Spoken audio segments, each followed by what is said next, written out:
President Kennedy begins a tour of 4 space installations at Huntsville, Alabama, where he is greeted by Dr. Wernher von Braun, space pioneer and director of this research and development center. The missiles on display are dwarfed by the mighty Saturn rocket. This booster is the first stage of the rocket that will put the 3-man Apollo capsule into a 2-week orbit of the Earth in 1964 as a preliminary to a lunar shoot.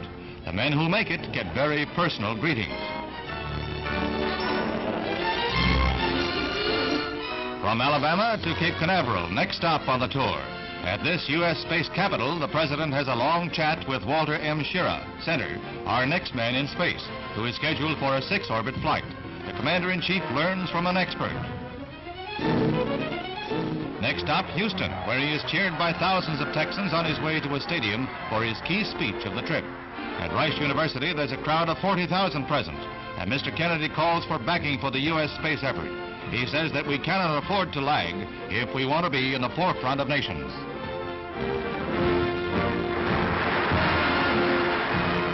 Then to the Manned Spacecraft Center, where the $20 billion Apollo project is in high gear. Here, the President sees mock-ups like the moon bug that is being prepared for a lunar landing, and the Gemini, a larger Mercury capsule for 2 men and other space vehicles. The President receives a briefing on highly classified matter and seems pleased with the progress report when he inspects the apparatus that the U.S. is making ready for further conquests of space. It was in Houston that Mr. Kennedy emphasized the need for peaceful uses of space. Fourth and final stop is at St. Louis for an inspection of the McDonald plant, where the Phantom II fighter bomber is built, as well as Mercury and Gemini capsules.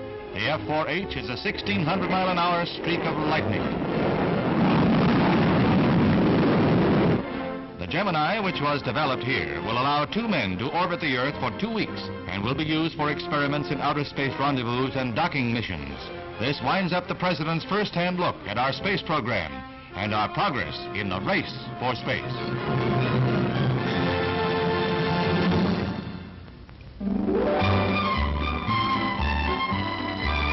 Leather is falling into step in the fall fashion parade. Finished in an explosion of rainbow colors, leather has been styled into smocks and sheath-top skirts like this eye-stopping pair. Just the thing for a day's outing at Sterling Forest Gardens in New York. On the left, a pile-line coat, and on the right, a natural pigskin. Leather to get a man in a lather. Designers have let their imaginations run riot. They've even captured a leopard to line this hooded suede. Another offbeat treatment of suede, a shift with a cardigan jacket, and the suede hat offers Milady a chance to add another feather to her cap. To enhance the classic tweed, this 3-piece suit is trimmed with suede, and hidden beneath the sweeping lines of the coat is a leather blouse.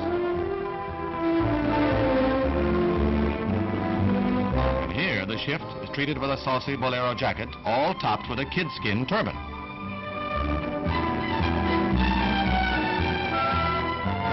The chest revealed in suede with a matching tote bag.